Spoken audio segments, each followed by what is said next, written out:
बिस्मिल्लाहिर्रहमानिर्रहीम। अस्सलाम वालेकुम नाज़रीन, आप देख रहे प्रोग्राम सिटी एट 10 और मैं हूं आपकी मेज़बान अना यूसुफ। उम्मीद है आप सब लोग ठीक ठाक होंगे। हम अपना पहला सेगमेंट शामिल करते हैं और आज का पहला सेगमेंट हमारा है एक दिन एक वीडियो।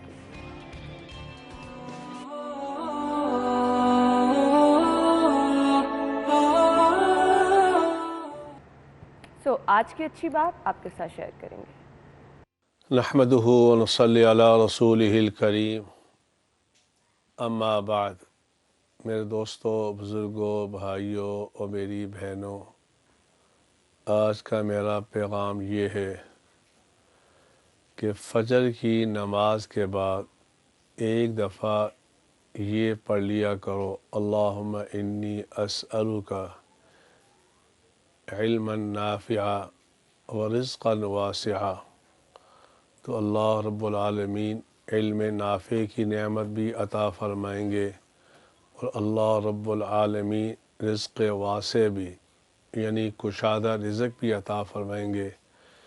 हज़रत उम्मे सलमा रज़ी अल्लाह तआला अन्हा फ़रमाती हैं, अल्लाह के नबी सल्लल्लाहु अलैहि व आलिहि वसल्लम इसे एक दफ़ा पढ़ लिया करते थे, अल्लाहुम्मा इन्नी अस्अलुका इल्मन नाफ़िआ व रिज़्क़न वासिआ। अल्लाह मुझे भी आपको भी इस सुन्नत पर अमल करने की तौफ़ीक़ अता फ़रमाए। व आख़िरु दावाना अल्हम्दुलिल्लाहि रब्बिल आलमीन। आमीन सुम आमीन। ये थी आज की अच्छी बात और इसके बाद शामिल कर लेते हैं आज का मौसम।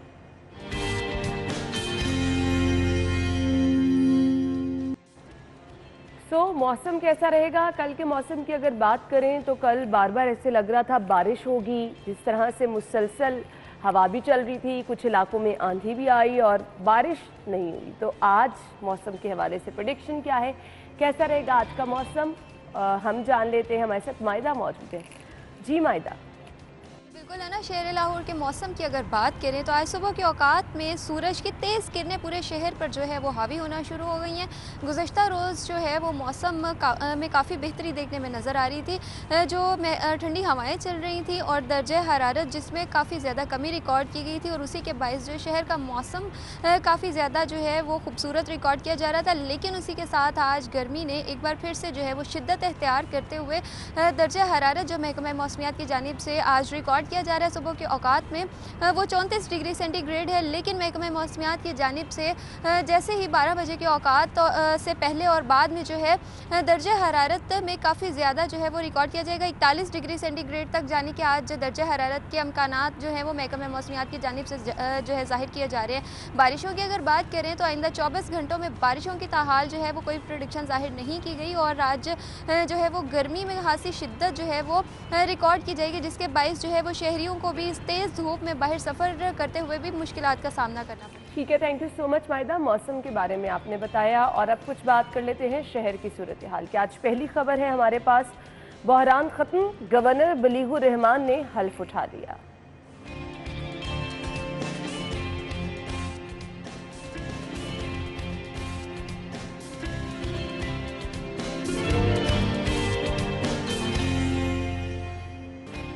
बजट की तैयारियां तेज, एलडीए ने 2 खरब 20 अरब की नई स्कीमें पेश कर दी। जी, तो ये थी आज की हमारी खबरें, इनको डिटेल में डिस्कस करेंगे। स्टूडियो में हमारे साथ हमारे सीनियर रिपोर्टर्स मौजूद हैं, उमर अस्लम और रिजवान नकवी साहब ने हमें ज्वाइन किया है। अस्सलाम वालेकुम, क्या हाल चाल है? अल्हम्दुलिल्लाह, आप कैसी हैं? अल्हम्दुलिल्लाह। आज की पहली खबर की तरफ चलते हैं। Chief justice Lahore high court Mohammad Amir Bhatti ने हल्फ लिया। हमजा शहबाज ने खुसूसी मुबारकबाद दी। तकरीब हल्फबरदारी में शाइस्ता परवेज मलिक समेत दीगर अरकान असम्बली और ब्यूरोक्रेसी ने भी शिरकत की। कितना ज़रूरी था गवर्नर का जो है वो हल्फ उठाना, तैनाती, और इससे अब फ़र्क क्या पड़ेगा? उमर, आपसे आगाज़ कर लेते हैं। बिस्मिल्लाहिर्रहमानिर्रहीम। आना, जो आप कह रही थी ना अभी कि कितना ज़रूरी था, तहरीक इंसाफ से जब इक़्तिदार किया तो जो जो बददियानती वो कर सकते थे वो उन्होंने की, चाहे वो गवर्नर पंजाब का ओहदे से अलहदा होना हो या सदर की जानिब से जो इतना ताख़ीरी हरबे इस्तेमाल करना हो, ये उसकी एक मिसाल है। जब तक देखें आम लोग, क्योंकि मुझे पता है जो आम लोग हैं उनके लिए ये इसलिए समझने के लिए ज़रूरी है कि आवाम को रिलीफ देने के लिए कई ऐसे पैकेजेस या प्रोजेक्ट्स जो होते हैं उसके लिए काबीना की मंजूरी ज़रूरी होती है। जब काबीना ही नहीं होगी तो मंजूरी कैसे होगी? अब हाँ, मियाँ शहबाज शरीफ वज़ीर आज़म पाकिस्तान ने तो काफ़ी अरसे पहले कह दिया था कि आप इनको गवर्नर बना दें। सदर से मुलाकात भी की, लेकिन वो पीटीआई के डॉक्टर आरिफ अलवी, तो उन्होंने नहीं माना। फिर जो गवर्नर, साबिक गवर्नर पंजाब उमर सरफराज चीमा जो करते रहे वो मीडिया दिखाता रहा, कहते मैं ही गवर्नर हूँ, मैं हल्फ नहीं लूँगा हमज़ा से। फिर हाई कोर्ट की डायरेक्शन पे हल्फ लिया गया। उसके ये देखें ना कितना प्रॉब्लम्स आई। अब मसला क्या हुआ कि देखें जून आ गया, बजट का महीना है। अगर कई चीज़ें पंजाब काबीना में ऐसी ज़रूरी होती हैं जो पंजाब काबीना से मंजूरी लेनी होती है, ये बाय लॉ है। तो अब 8 रुकनी जो काबीना है उसने हल्फ उठाया है। कल जो गवर्नर हाउस में तकरीब हुई थी, बलीगुर रहमान जो है वो पंजाब के गवर्नर बने और हमज़ा शहबाज वहाँ पर मौजूद थे। इसी तरीके से जो मुस्लिम लीग उनके दीगर रहनुमा थे। पहले फेज़ में जो है वो 8 रुकनी कैबिनेट थी। 2 पीपल्स पार्टी के हैं, सैयद हसन मुर्तज़ा, अली हैदर गिलानी। मुस्लिम लीग उनके मलिक अहमद ख़ान, अताउल्लाह तारड़ और इसी तरीके से ख्वाजा सलमान रफ़ीक, सरदार अवैस लगारी, राना इकबाल थे। अब आहिस्ता से आज और कल जो है वो ये इसी तरीके से जो नेक्स्ट मरहला वार जो है वो हल्फ उठाएंगे वज़ीर। बजट सर पर है, तो इसलिए ये बहुत ज़रूरी था कि काबीना को है जो है वो जल्द अज जल्द मुकम्मल होना चाहिए था। रिजवान साहब क्या कहेंगे आप? देखें, तकरीबन 1 महीना गुजर गया था वज़ीर आला हमज़ा शहबाज को हल्फ उठाए हुए, लेकिन यानी उन्हें वज़ीर आला नामज़द हुए हुए, लेकिन उसके बाद जो है यहाँ पे कैबिनेट नहीं थी। और पाकिस्तान के सबसे बड़े सूबे पंजाब के अंदर जो है आइनी सरबराह नहीं था। गवर्नर पंजाब की तैनाती जो है इसमें बड़ी हर्डल्स थी और एक आइनी बहरान वाली सूरत हाल थी पंजाब के अंदर। जितने भी पॉलिसी मैटर्स थे, जो डिपार्टमेंट्स जो है, जितने भी कैबिनेट से अप्रूवल जहाँ जहाँ इन्वॉल्व था, महकमों के ऐसी तमाम चीज़ें वो रुकी रहीं और डिपार्टमेंट्स का काम जो है ये बुरी तरह मुतासर था। तकरीबन 1 महीने से ये सूरत हाल चल रही थी और सूबा जो है ये आइनी सरबराह के बगैर जो है वो चलाया जा रहा था। अब चलें, ये एक आइनी बहरान ख़त्म हुआ और इब्तदाई तौर पे 8 रुकनी कैबिनेट ने कल हल्फ ले लिया। 8 वज़रा की अनाउंसमेंट की गई। इसके बाद जो है वो आज या कल दोबारा से जो है वो बाकी वज़रा जो हैं वो हल्फ लेंगे। महकमों में आप देखें तो डिपार्टमेंट्स जो हैं वो ऊपर देखते हैं कि हमारा जो पॉलिटिकल बॉस है, जो सरबराह है, वो क्या डायरेक्शन देता है, किस डगर पे लेके इदारों को चलता है। तो महकमे जो हैं उनके पास डायरेक्शन नहीं थी। अच्छा रिजवान साहब, मुझे ये बताइएगा, हमने जो पाकिस्तान तहरीक इंसाफ के जब गवर्नर तैनात हुए तो उस पर बात की जा रही थी सियासी वाबस्तगी की वजह से जो आवाम के जो मफादात है उनको पस-ए-पुश डाला जा रहा है। इससे अंदाज़ा लगाए हैं ना कि सियासतदान जो हैं, चाहे वो जो भी हो, तो क्या वो सियासी वाबस्तगियों को अवामी मफाद, मुकाबला अवामी मफाद से है, मुकाबला नून या पीटीआई का नहीं है। तो ये भी ज़ाहिरी बात है, ये नून लीग के गवर्नर हैं, MNA रहे, वज़ीर ममलिकत दाखिला और इस तरह और तालीम के वज़ीर ममलिकत रहे। लेकिन जिस तरह रिजवान साहब बात कर रहे थे, बिल्कुल दुरुस्त है कि महकमे अपने पॉलिटिकल बॉस को देखते हैं। एग्जैक्टली, तो मैं यही जानना चाह रही थी कि यहाँ पर भी हम ये देखेंगे कि सियासी वाबस्तगी की बुनियाद पर सब कुछ हो रहा है या फिर कुछ वाकई आवाम के लिए बेहतरी नजर आए। देखिए, सियासतदान जो है अपनी गलतियों से सबक नहीं सीखते। हमेशा ऐसे प्रोजेक्ट्स उनको पसे पुश डाल दिया जाता है जो साबिक अदवार में शुरू हुए होते हैं। इसी तरह जो है उन्हें आयन से ज़्यादा जो है अपने जो पार्टी के सरबराह हैं उनकी डायरेक्शन जो है वो ज़्यादा अजीज़ होती है, वो उनकी पहली प्रायोरिटी होती है। किताब में कुछ और लिखा होता है, कानून कुछ और कहता है, लेकिन वो सिर्फ़ और सिर्फ देखते हैं अपने सरबराह की तरफ कि पार्टी का जो सरबराह है जिसने आइंदा इलेक्शन में उन्हें टिकट देना है वो क्या चाहता है। तो उन्हें अपनी आइनी ज़िम्मेदारियों से गर्ज नहीं होती। तमाम पार्टीज़ का यही वतीरा है और सियासतदान जो हैं अपनी इन गलतियों से सबक नहीं सीखते, बार बार वही चीज़ें करते हैं और जब वो अपोजिशन में बैठते हैं फिर जाके वो पॉइंट आउट करते हैं कि ये चीज़ें गलत थी। जिस तरह बहुत सी चीज़ें हैं जो इमरान खान साहब अब जाके कह रहे हैं कि ये चीज़ें मुझे नहीं करनी चाहिए थी, ये गलत हुआ मुझसे। इसी तरह जब मियाँ नवाज शरीफ को निकाला गया तो उन्हें भी काफ़ी सारी अपनी गलतियों का एहसास हुआ। इसी तरह अगर गवर्नर, साबिक गवर्नर जो हैं उमर सरफराज चीमा, उनकी बात की जाए तो वो भी सिर्फ और सिर्फ ऊपर देख रहे थे कि जो उन्हें टास्क दिया गया था, जो टारगेट दिया गया था कि पंजाब के अंदर जो है आप किसी तरह इसको ना बजट तक ले दें खींच के। अब ये बजट अगर पेश ना कर पाते मुकर्रर टाइम पे तो एक बहरान की कैफियत पैदा होती। लेकिन उन्होंने सूबे को मुकद्दम नहीं रखा या आवाम को मुकद्दम नहीं रखा। वो बज़ाहिर तो कोई ना कोई शिक निकाल के ले आते थे और उन्होंने यही फ्रंट पे रखा कि जी मैं आइन के मुताबिक काम कर रहा हूँ, लेकिन आवाम के मफादात बिल्कुल किसी पार्टी की प्रायोरिटी नहीं होती है। लेकिन रिजवान साहब, मैं फिर भी एक बात समझता हूँ, ये बात ठीक है आपने जो कह रहे हैं बिल्कुल, लेकिन फिर भी सियासतदान कहीं ना कहीं अवामी मफाद के लिए कुछ ना कुछ, चाहे वो अना का प्रेशर हो, चाहे उमर असलम का प्रेशर हो, चाहे आपका हो, चाहे जो ये देख रहे हैं उनका कोई गली मोहल्ले में लोगों का, चेयरमैन का, वाइस चेयरमैन का, वट फिर भी प्रेशर को मान के कर लेते हैं काम, क्योंकि हम सियासतदानों को आपने कहा हमेशा सियासतदान कोई काम कर लेते हैं, तो हमजा शहबाज शरीफ साहब की स्टेटमेंट मेरे सामने है। वज़ीर आला पंजाब है, वो कह रहे हैं सनतकारों और ताजरों के मसाइल तरजीही बुनियादों पर हल करेंगे। तो ऐसा होता नजर आ रहा है। उन्होंने कहा भी है कि भाई आटे की कीमत में कमी कर दी, अब मसाइल हल होंगे इंशाल्लाह। अच्छा ना, मैं कल भी था वहाँ पर मौजूद था, तो 8 क्लब पे इनकी मीटिंग्स हो रही थी। ऑब्वियसली मैं जब गपशप हो रही थी नून लीग के रहनुमाओं से, तो हमने बात की जिस तरह शहबाज शरीफ छक्के लगाया करते थे, हमें पता चलता था उन्होंने ये रिलीफ पैकेज अनाउंस हो गया, हम आप फ़ौरन खबर पड़ रही होती थी, रिजवान साहब भी और मैं जाके इस पर रिपोर्ट कर रहे होते। अभी तक हमजा शहबाज ने वैसे कोई छक्का नहीं लगाया जो मतलब आप जैसे कि कोई सिक्सर हो जिसके तहत आवाम को वाकई को बड़ा रिलीफ मिला हो। आटे का है, आटे का एक बड़ा रिलीफ था, 650 से 490 पे आया। इसी तरीके से और दीगर इकदामात के हवाले से अगर बात करें तो कोशिश तो कर रहे हैं वो, क्योंकि ये उनकी स्टेक्स हैं। पेट्रोल 30 रुपये महंगा हो गया है, ये बात जहन में रखें, महंगाई बहुत ज़्यादा है, तो अगर ये नाकाम नहीं करेंगे इलेक्शन लड़ना है। बिल्कुल ऐसे है। तो रिजवान साहब, ये सनतकारों के मसाइल, ताजिरों के मसाइल, ये हल करना छोटी बात नहीं है, इनको तो बस छेड़ने की ज़रूरत है और फिर एल के हम बाहर निकलते हैं कि पता नहीं चलता कि इन मसाइल को हल कैसे करना है। ये बहुत बड़ा चैलेंज है। देखिए, ताजर स्पेशली जिनके पास स्टॉक पड़ा हुआ था, उन्होंने पिछले दौरे हुकूमत में पैसा मल्टीप्लाई किया। इधर स्टेटमेंट आती थी और साथ ही जो है वो मसनूई किल्लत पैदा कर देते हैं, उसके बाद एक बहरान की कैफियत पैदा होती थी, और जब डिमांड बढ़ती है फिर आप सप्लाई रोक दें, कीमतें ऑटोमेटिकली फिर बढ़ना शुरू हो जाती हैं और लोग मजबूर होते हैं मुंह मांगे दामों पे चीज़ खरीदने पे। तो ताजर जो हैं ये किसी दौर में घाटे में नहीं रहते, वो पैसा बना रहे होते हैं। ये बड़ा वैलिड, ये रिजवान भी बहुत सही पॉइंट बात कर रहे हैं। ये बार बार सड़कों पे भी आ जाते हैं, बार बार कहते रहते हैं कि जी मर गए, लुट गए, लेकिन वो ये सारा जो बर्डन है वो एंड कंज्यूमर पे शिफ्ट करते रहते हैं। टैक्सेस की आप बात करें, अभी ताजरों के अंदर बहुत ज़्यादा जो है वो एक मुज़ाहमत है पॉइंट ऑफ सेल सिस्टम के हवाले से, जो कि टैक्सेशन के हवाले से जो है वो वजारत ख़जाना, वफाकी वजारत ख़जाना का इनिशिएटिव था FBR का, तो उस पर ताजर बड़े जो हैं वो नाला हैं, वो चाहते हैं कि इससे हमारी जान छुड़ाई जाए और उनके बड़े मसाइल हैं।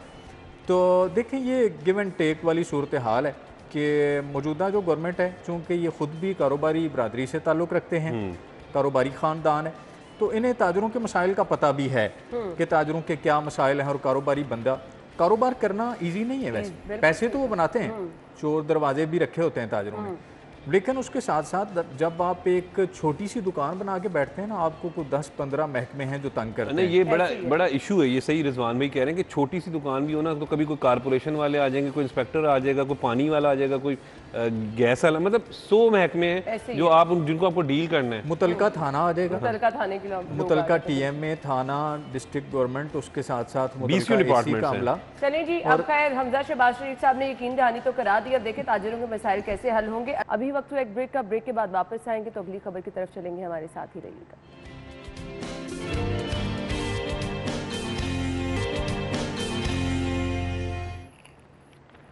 Welcome back. खबर क्या है जी, बजट की तैयारियां तेज कर दी गई हैं। LDA ने 2 खरब 20 अरब की नई स्कीमें पेश कर दी हैं। अब ये जो नई स्कीमें पेश की गई हैं, इनमें कौन कौन सी स्कीमें शामिल हैं और कितनी ज़रूरी है? रिजवान साहब, आपसे आगाज़ कर लेते हैं। देखें, खबर के मुताबिक स्पोर्ट्स कम्प्लेक्स है, एक मोरिया पुल है, एक्सप्रेस वे मनसूबा है, और ये ऑलमोस्ट सारे पुराने मंसूबे हैं। ये तकरीबन सारे ही ट्रांसपोर्टेशन के मनसूबा जात हैं, ताकि शहर जो है, आबादी बढ़ती चली जा रही है, पूरे पंजाब जो है वो लाहौर का रुख करता है, क्योंकि पूरा पाकिस्तान सर, पूरा पाकिस्तान, बिल्कुल ऐसा कहा जा सकता है कि एजुकेशन, हेल्थ और जॉब्स के सिलसिले में पूरे पाकिस्तान से लोग यहाँ पे आते हैं। तो कंजेशन हो गया, सड़कों के ऊपर लोग निकलते हैं तो घंटों उन्हें वेट करना पड़ता है। ये मनसूबा जात स्पेशली एक मोरिया पुल वाला मनसूबा, वहाँ पे हर वक्त आप जब भी गुजरें ट्रैफिक एक मोरिया पुल, 2 मोरिया पुल के करीब। बिजनेस हब है ना, आपकी शालम मार्केट वहाँ पे है, सर्कुलर रोड, ब्रांडरथ रोड, फिर उसके साथ साथ आपको दूसरे शहरों से जोड़ता है लारी अड्डा वहाँ पे। जितने भी लोग इंट्रासिटी रूट, सिटी रूट्स पे सफ़र करके आते हैं, वहाँ उतर के फिर शहर के अंदर आते हैं। दुरुस्त, रेलवे स्टेशन करीब है। तो ये बड़ी ज़रूरी हैं ये मनसूबा जात।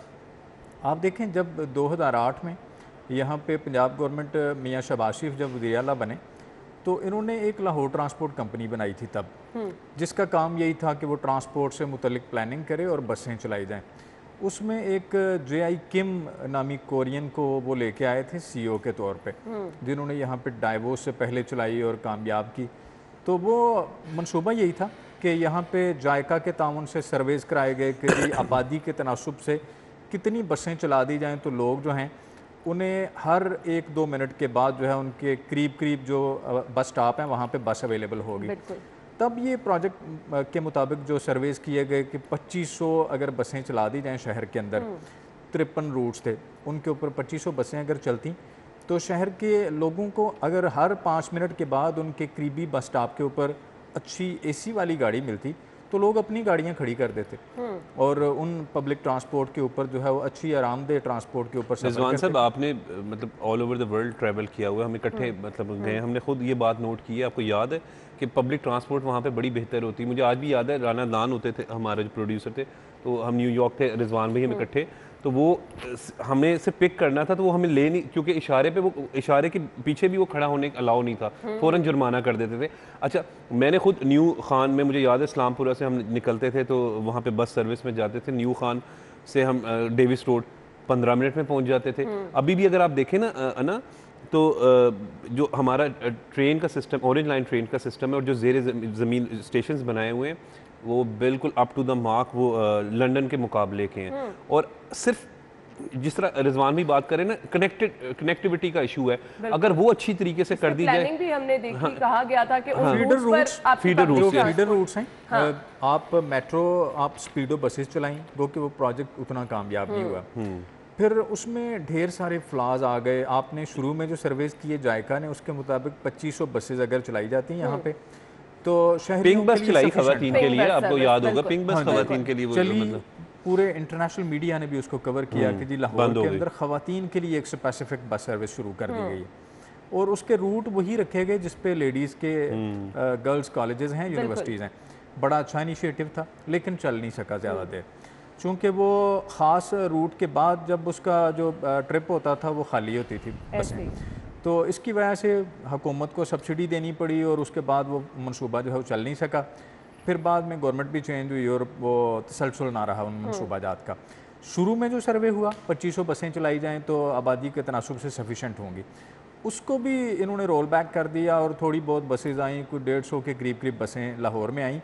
पुरानी बसें जो थीं रूट्स के ऊपर वो निकाल दी गई, नई बसें आ गईं, लेकिन वो बसें आबादी के तनासुब से नाकाफ़ी थी। उसके बाद नए प्रोजेक्ट्स आ गए, मेट्रो आ गया, ऑरेंज लाइन आ गया, वो वाला प्रोजेक्ट जो है वो कहीं पसे कुछ खटारा भी हो गई, कुछ बसें खटारा हो गई। तो अब जो है बड़ी शदीद ज़रूरत है कि आपके कई रूट्स हैं जहाँ पे अभी भी पब्लिक ट्रांसपोर्ट मौजूद ही नहीं है। शहर में ऐसे 20 रूट्स हैं जो बंद कर दिए गए, उसके बाद उन पे बसें नहीं चलाई। मैं आपको बता रहा हूँ कि ज़ाहिरी बात है, हम मतलब उस साइड से आते थे कि इस्लामपुरा से फिर निकलना, सारा मुजंग क्रॉस करना, मतलब एक लाहौर का एक बड़ा एरिया हम कवर करते। तो इसमें इसके लिए पता है सबसे एक इसमें इस खबर के मुताबिक जो दुरे नयाब की है वो कि ट्राम भी चलेगी। देखें, आप और मैं बड़े अच्छे तरीके से जानते हैं कि 1.25 करोड़ से ज़ायद का ये शहर हो चुका है। यहाँ पे अगर उस वक्त मुझे याद है, मैं खुद मोटरसाइकिल पे होता था, यहाँ कलमा चौक पे हम रुकते थे, 5 मिनट का इशारा होता था। ये शहबाज शरीफ की मेहरबानी है कि उसने जनाब इतना बेहतरीन अंडरपासेस बना दिए, लाहौर को उसने जदीद तरीन शहर से बनाया। ये उसका क्रेडिट है शहबाज शरीफ का। लेकिन बात यह है कि अब मसाइल बढ़ते जा रहे हैं तो उसके मुताबिक प्लानिंग करनी पड़ती है। समझदार लोग 10 से 15 साल की प्लानिंग, इस शहर के साथ तो वैसे भी सुतेला सलूक किया गया उस्मान बुज़ार की गवर्नमेंट में। एक हमें याद है, हम छोटी सी सड़क पे भी एक स्टोरी कर देते थे, खबर ही चला देते थे, फ़ौरन रोड बन जाता था। नून लीग के दौर में पीटीआई की गवर्नमेंट में तो आप चाहे आप प्रोग्राम करें चाहे रिजवान भी, हम कुछ नहीं बनता था। अब ज़रूरत है कि ट्रांसपोर्ट के सिस्टम को बेहतर किया जाए, अपडेट किया जाए और चिंची ख़त्म किया जाए। चिंची ने बड़ा काम खराब किया हुआ है। जिस तरह से आबादी बढ़ती चली जा रही है, आप पब्लिक ट्रांसपोर्ट को जितना आम करेंगे उतना ही आपके ट्रैफिक के मसाइल भी हल होंगे। जो हम तजावुजात कह रहे हैं, ये तमाम चीज़ें इसके साथ जुड़ी हैं। फिर हम बार बार जिक्र करते हैं कि गाड़ियां बढ़ती चली जा रही हैं, आबो हवा आलूदा हो रही है। बार बार हम देखते हैं हमारा शहर एयर क्वालिटी इंडेक्स के हवाले से सबसे ज़्यादा आलूदा तरीन। तो ये वो चीज़ें हैं जो कि आपको गौर करना पड़ेगा और पब्लिक ट्रांसपोर्ट को आम करना। जितनी पब्लिक ट्रांसपोर्ट की आप हौसला अफजाई करेंगे, प्राइवेट गाड़ियों का इस्तेमाल उतना ही कम होगा, रोड पे एक्सीडेंट भी कम होंगे। आपकी फ़िज़ा में भी बेहतरी आएगी और आपको बहुत ज़्यादा ट्रैफिक के जो मसाइल बढ़ते जा रहे हैं उनसे भी छुटकारा मिलेगा। खैर, हमने अगली खबर की तरफ आने, लेकिन इससे पहले बजट की तैयारियां तेज, तरक्याती फ़ंड का इजरा रोक दिया गया। अब बजट के बाद फ़ंड जारी किए जाएंगे, इससे पहले नहीं। महकमा ख़जाना ने ये कहा है। अब जो तरक्याती मंसूबे चल रहे हैं जिन पे काम रोक दिया गया है, रिजवान साहब, उसका क्या चलेगा, उसका क्या होगा? क्योंकि अब जो जिन पे काम चल रहा था, फंड्स वहाँ चाहिए, काम वहीं का वहीं रुक गया। देखिए, नया बजट आ जाएगा और जो प्रोजेक्ट्स चल रहे हैं डेफिनेटली उनको कंप्लीशन की तरफ तो जाना है। फिर आगे इलेक्शन ईयर है आगे, और इलेक्शन की यही इलेक्शन ईयर है सर। अब ये ऑलमोस्ट समझिए ये इलेक्शन ईयर तो आपको ये सारी चीज़ें जो हैं, अगर रोड्स कुछ उखाड़े हुए हैं शहर के अंदर, आप देखें तो शहर के कई ऐसे इलाके हैं जहाँ पे सड़कें उखाड़ी गई, वो मुकम्मल नहीं की गई। वैसी की वैसी ठेकेदारों को पैसे भी मिल गए, लेकिन उन्होंने वो खुदाई कर दी, उसके बाद वहाँ पे जो है वो रोड्स मुकम्मल नहीं किए। शहर के कई ऐसे इलाके थे जिनकी खूबसूरती को गहना के रख दिया गया। आप यहाँ से ऑफिस के बिल्कुल दूसरी तरफ चले जाएं, टाउनशिप के एरिया में स्पेशली बहुत बड़ा स्कूल है जो कि कमिश्नर लाहौर के अंडर चलता है, DPS school, divisional public school, बड़ा अच्छा स्कूल है। उसके गिरदोनवा के अंदर जो है, जहाँ पे तकरीबन मिला के DPS की दोनों ब्रांचेस में 10,000 से ज़ायद बच्चा पढ़ता है। वहाँ पे रोज़ाना एक लंबी लाइनें होती हैं पेरेंट्स की, सुबह और जब छुट्टी के औकात होते हैं। लेकिन वहाँ पे वो जो कंजेशन है वो रोड्स की खुदाई की वजह से मज़ीद बढ़ जाता है, क्योंकि रोड्स खोदे गए, उसके बाद मनसूबा मुकम्मल नहीं किया गया। और इसी तरह बाकी इलाकों में भी ऐसे ही था। सौतेले वाला सलूक किया गया ना गवर्नमेंट में, साबिक गवर्नमेंट में, जो है लाहौर के साथ। तो ये अल्टीमेटली ये फंड्स जो हैं ये तो रिलीज़ होने हैं। बजट अब चूँकि बजट आ गया करीब, जून में चूँकि बजट पेश किया जाना है, तो उससे पहले जो है वो तरक्याती फंड्स रोक दिए गए हैं। जिनको इजरा हो चुका है फंड्स का वो तो चलें ठीक है, बाकी जो है वो ठेकेदारों को पेमेंट्स ऑलमोस्ट हो चुकी हैं पहले। अब ये है कि गवर्नमेंट जो है वो सख्ती से उस पर अमल दरामद कराए, ताकि जो प्रोजेक्ट्स चल रहे थे उनको कंप्लीशन की तरफ ले जाया जाए। उसकी वजह से रुके रहेंगे जितनी देर आवाम को मुश्किलात का सामना रहेगा। मुझे ब्रेक का कहा जा रहा है, बार बार हम ब्रेक ले लेते हैं। ब्रेक के बाद अगली खबर की तरफ आएंगे, हमारे साथ ही रहिए।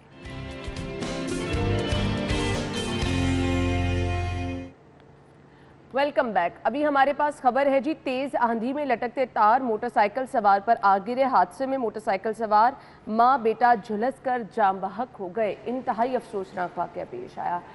अब इस वाक़े का जिम्मेदार कौन है? इसके साथ साथ मेरे सामने एक और खबर है। कल आपके साथ प्रोग्राम के स्टार्ट में हमने यही ब्रेकिंग न्यूज़ शेयर की थी। पतंगबाजी का खूनी खेल नौजवान की जान ले गया, और आज भी सुबह 8 बजे के न्यूज़ बुलेटिन में उस 18 साल बच्चे के बाप की जब मैं गुफ्तगू सुन रही थी तो यकीन माने दिल खून के आंसू रोता है कि बाद में सब लोग पूछ रहे होते हैं कि कौन जिम्मेदार है, हम किसके पास जाएं, किसके आगे जाके अपना दुख बयान करें, क्योंकि जो ज़िंदगी चली गई है उसका कोई नेमुल बदल नहीं है।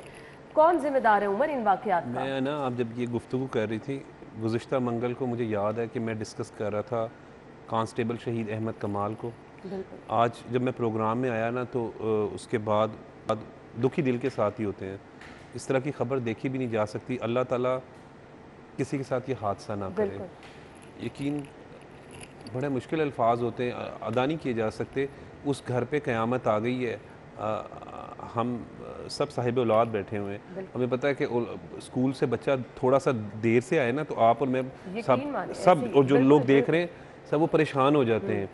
तो सब ये तो उस पर क्या बंदा कहे बात के, लेकिन पे दर पे ये वाकयात होना चाहे वो पतंगबाजी की वजह से। मेरे हाथ से ना आज भी ये देखो रिजवान भाई, ये अभी भी चीरे हैं। यानी हमने इसे चीर कहते थे ना, हाथों पे वो चोटें लग जाती थी, गुड़ियाँ उड़ाते रहे हम भी, लेकिन छोड़ दिया क्योंकि खुद एहसास करना पड़ेगा ना आपको। बिल्कुल आपने सही कहा, शहरियों को जिम्मेदारी लेना होगी। रिजवान साहब, हमारे पास मैक्सिमम क्या होता है, आपने इलाके का SHO मुअत्तल कर दिया, आपने नोटिस खबर का ले लिया, उसके बाद लोगों का वो क्या बेचारा कर सकता है, मतलब उनका अग्रेशन कम करने के लिए होता है।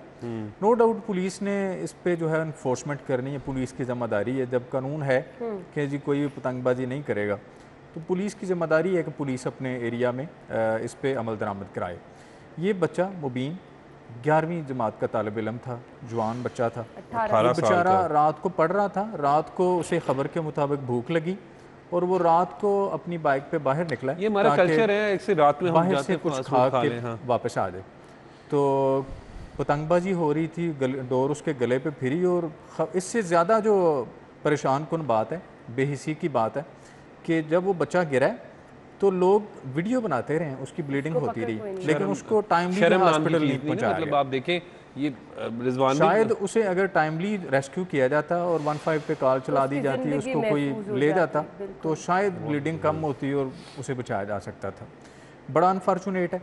जो लोग पतंगबाजी करते हैं, जाहिर है पेरेंट्स को पता होता है कि बच्चा हमारा जो है वो डोर और पतंग ला के छत पे उड़ा रहा है, तो जाहिर है वो छुप के तो नहीं किया जा सकता। रिजवान भाई की तो बिल्कुल सही बात। पेरेंट्स को एहसास जिम्मेदारी का मैंने मुजाहरा कल भी करना पड़ेगा। प्रोग्राम में ये बात मेंशन की थी, जहां हम जिम्मेदारी इंतजामिया पे डालते हैं, पुलिस पे डालते हैं, वहां कुछ वन व्हीलिंग अगर आपका बच्चा कर रहा है तो आप रिस्पॉन्सिबल हैं। मनशियात का आदि अगर आपका बच्चा हो रहा है तो आप रिस्पॉन्सिबल हैं। अगर आपका बच्चा इस तरह कातिल डोर का इस्तेमाल कर रहा है, ये बड़ी अल्लाह ताला रहम करे। ना बड़ी सही बात करें, मुझे वन व्हीलिंग का यूज़ किया ना, हम सीमल के साथ करते थे सिटी 10, तो हरबंसपुरा वाली साइड से आते थे, तो वो हमेशा ही बता रही होती थी कि क्योंकि वो खुले रोड है वहाँ के, तो वहाँ वन व्हीलिंग हो रही है, पता होता है पेरेंट्स को, और आप बता दें तो उल्टा आपके ऊपर पड़ जाते।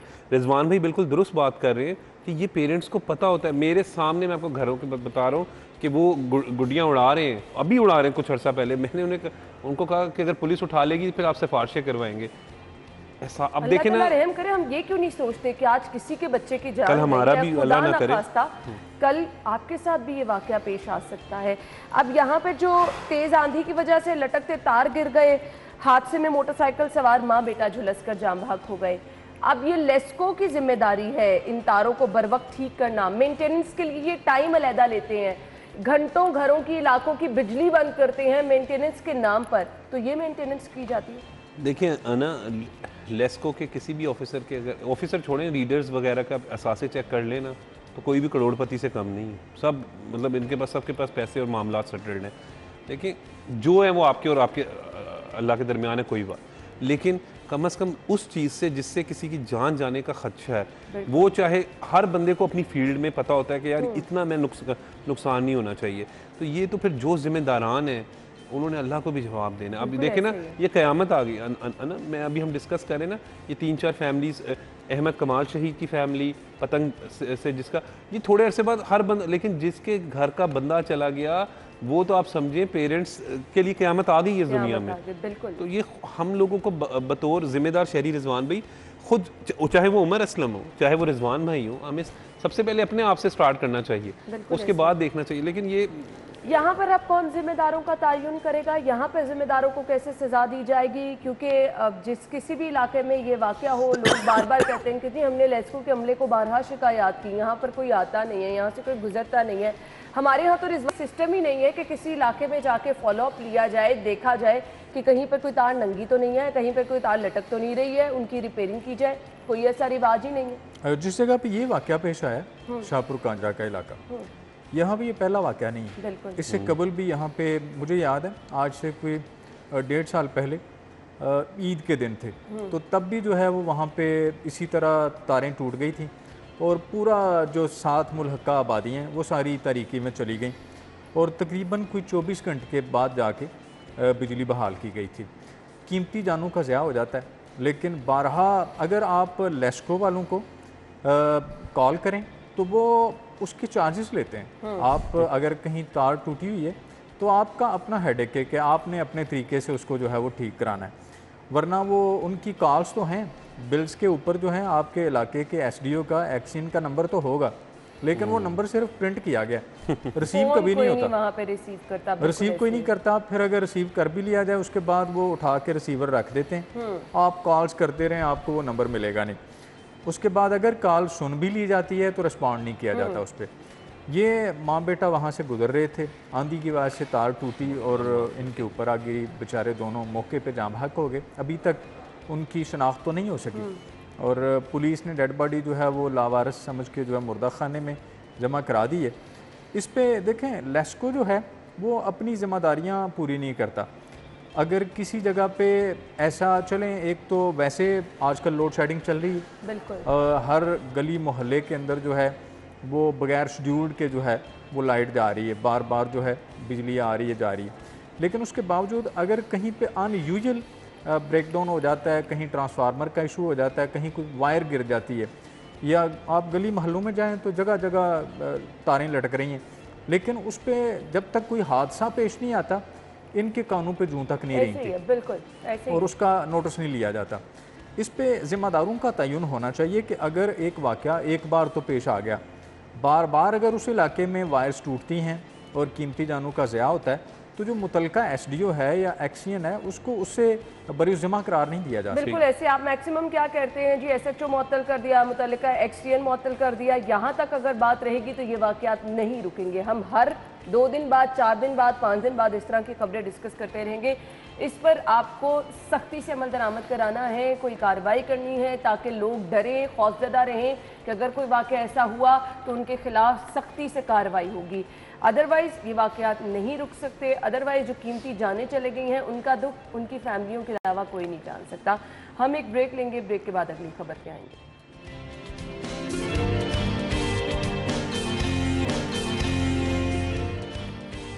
ब्रेक के बाद खुश आमदीद कहेंगे। ब्रेक से पहले भी जो हमने दोनों खबरें डिस्कस की उस पर भी हम कह रहे थे कि जी सख्त कार्रवाई होनी चाहिए, सख्त सज़ाओं का तयन होना चाहिए, तब तक ये वाक़यात नहीं रुकेंगे। अब जो खबर है जी 10 करोड़ के अगवा किया गया 5 साला बच्चा और 10 करोड़ रुपए के लिए 17 दिन बाद इस बच्चे को बाजियाब कराया गया। मास्टरमाइंड बच्चे की सौतेली नानी निकली। उमर क्या कहेंगे? एक इंसानियत डूब कर मर गई। मेरा तो ख्याल है उस खातून को, नानी का मतलब है वो एजड खातून होगी, बुढ़ापे में अपनी ज़िंदगी भी और आखिरत दोनों ख़राब कर दी उसने। मतलब वही मैं आपको बात करता हूँ, एक अच्छा इंसान होना चाहिए, बाद में आप सहाफ़ी, वकील, वट जो कुछ भी, एक अच्छा पहले इंसान बनना चाहिए। कुछ रिश्तों का तो तकद्दुस ऐसा होता है कि उनके साथ ये चीज़ें कभी सोची भी नहीं रिजवान साहब जा सकती हैं। बिल्कुल सही। आप देखें इस तरह की जो वारदातें हैं उसमें कोई ना कोई घर का भेदी होता है, बिल्कुल चोरी आपने की सही वारदात हो, किडनैपिंग हो, ये वाली जो सूरत हाल है इसमें वो खातून जो है वो रिश्ते में उसकी नानी लगती थी दूर पार से बच्चे की, और 17 दिन पहले बड़े ऑर्गेनाइज तरीके से जो है 5 लोगों ने ये प्लान किया।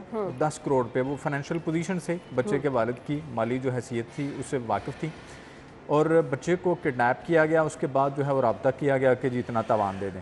पुलिस की ये बड़ी अच्छी कार्रवाई है। अगर पुलिस किसी मामले पे सीरियसली चाहे कि जी इसमें हमने सोल्यूशन की तरफ जाना है तो पुलिस उसको पकड़ लेती है। हम तो ऑलरेडी कहते हैं वो सब कुछ सकता है, बस आपने शाहबाग में जो लड़की हाई कोर्ट ने नोटिस लिया तो देखें आपने बच्ची को बाजियाब एक दिन में कराया उन्होंने। इनके पास सोर्सेज भी हैं, इनके पास टेक्नोलॉजी, ये चीज़ों को इंटरसेप्ट कर लेते हैं, इनके पास कॉल्स तक रसाई का भी जो है वो सोर्सेज मौजूद हैं, लेकिन वो आम आदमी के लिए नहीं है। वो सिर्फ और सिर्फ मुखय्यर लोग ये फैसिलिटीज़ ले सकते हैं, या जिनकी IG ऑफिस तक रसाई हो, या जहां कहीं पे नोटिस CM साहब ले लें और सख्ती से, या अदालत सो मोटो ले ले किसी इशू पे, तो वहाँ पे शहरियों को रिलीफ मिल जाता है। अगर ये चाहें तो कोई भी मामला ऐसा नहीं है जिसमें ये सोल्यूशन की तरफ ना जाएं।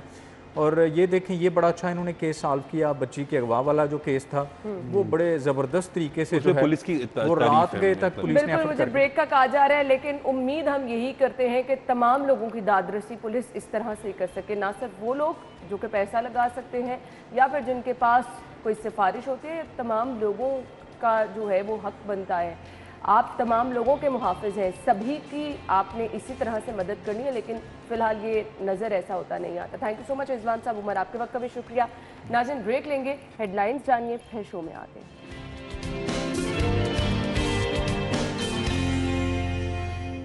स्टूडियो में आपको एक बार फिर से खुश आमदीद कहेंगे। प्रोग्राम के इस हिस्से में एक बहुत ही ज़बरदस्त मेहमान हमें ज्वाइन करने वाली हैं। मुझे नहीं समझ लग रही मैं कैसे उनका तारीफ़ कराऊं, कहां से शुरू करूं, कहां पे ख़त्म करूं। कमाल महारत, अदाकारी के जौहर उन्होंने ज़बरदस्त दिखाए।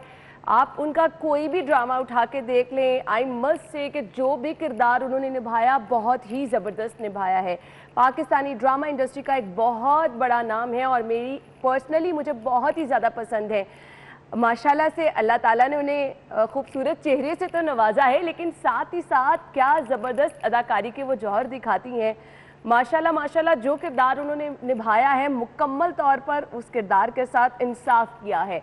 तो जहाँ पे हमने उन्हें ड्रामे में ज़बरदस्त काम करते देखा, कुछ फिल्मों में भी उन्होंने काम किया है और अब आप एक बार फिर से उन्हें देखने वाले हैं। उनकी एक नई मूवी आ रही है, तो उस नई मूवी में वो क्या किरदार निभा रही हैं, थोड़ी सेटिंग और थोड़ा प्यार इस फिल्म का नाम है। और मैं जिस मेहमान का जिक्र कर रही हूँ, थोड़ी मिस्ट्री क्रिएट करने की मैंने कोशिश की है। तारुफ करा देती हूँ, पाकिस्तानी ड्रामा इंडस्ट्री का बहुत बड़ा नाम है, लैला ज़ुबैरी साहिबा ने हमें आज के शो में ज्वाइन किया है। अस्सलाम वालेकुम।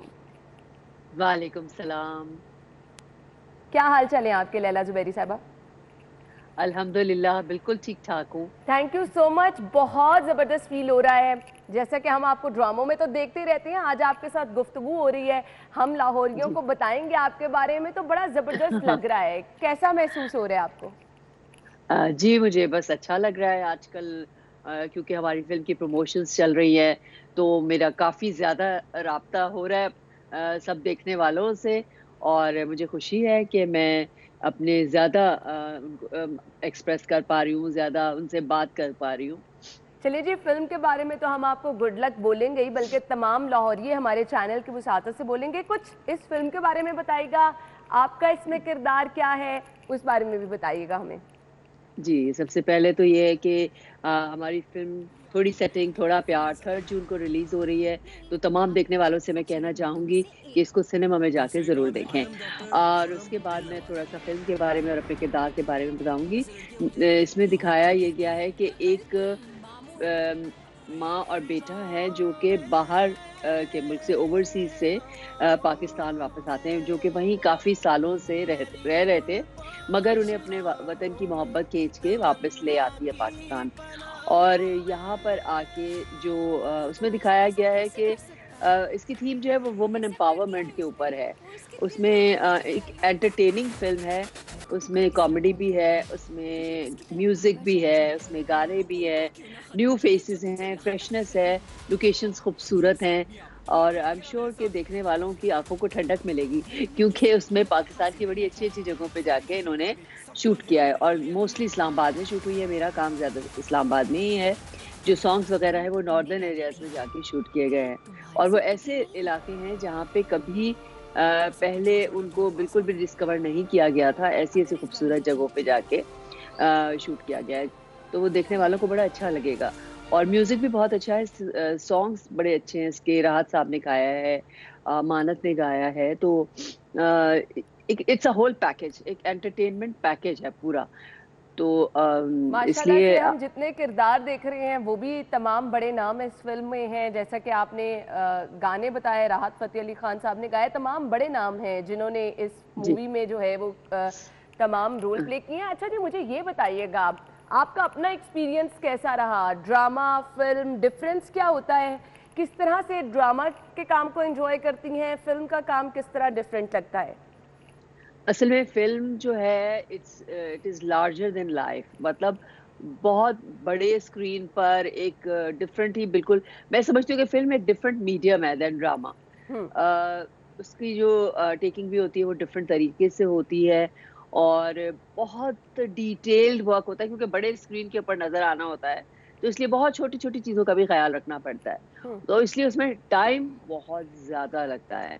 जहाँ हम एक दिन में ड्रामे के 10 से 20 सीन के बीच में कर लेते हैं, वहाँ फ़िल्म का एक दिन में 1 या 2 सीन से ज़्यादा नहीं हो सकता है, क्योंकि उसमें बहुत ज़्यादा डिटेल्स होती हैं।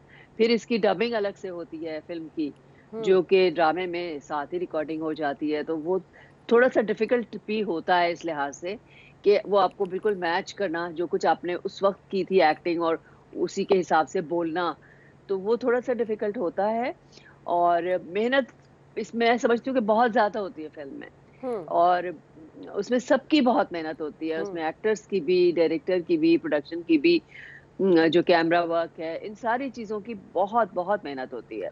तो सही। हम लोग का जो एक कॉन्सेप्ट है कि जी आप पाकिस्तानी फ़िल्म का नाम सुन के आप कहते हैं बकवास ही होगी, छोड़ो कौन जाए देखने। This is very bad concept, क्योंकि अब हम एक फ़िल्म के रिवाइवल की तरफ जा रहे हैं, हम्म। और फ़िल्म का रिवाइवल इसी तरह हो सकता है कि जब हमें पब्लिक की सपोर्ट हो, जब लोग इंशाल्लाह। जाकर फ़िल्म देखें। जी, बिल्कुल, बिल्कुल। अच्छा, हम लोग ना फुल पैकेज चाहते हैं, हँसी मज़ाक जी। भी हो, थोड़ा-सा इमोशनल टच भी हो, गाने भी बहुत हाँ, हाँ, ज़बरदस्त हाँ। हों, हमारे जाने-माने बड़े नाम भी मौजूद हों। तो इस मूवी में तो मुझे सब कुछ नज़र आ रहा है, यानी हम इस मूवी को एक फुल पैकेज कह सकते हैं? जी, बिल्कुल, मैंने कहा कि कंप्लीट पैकेज है एंटरटेनमेंट का। सिर्फ़ ये कि आपको एक्टर्स इसमें नए नज़र आएँगे। अक्सर लोगों को ये शिकवा होता है कि जब हम फ़िल्म देखने जाते हैं और वहाँ पे टीवी एक्टर्स होते हैं, तो हमें ऐसे मालूम होता है कि हम ड्रामा देख रहे हैं।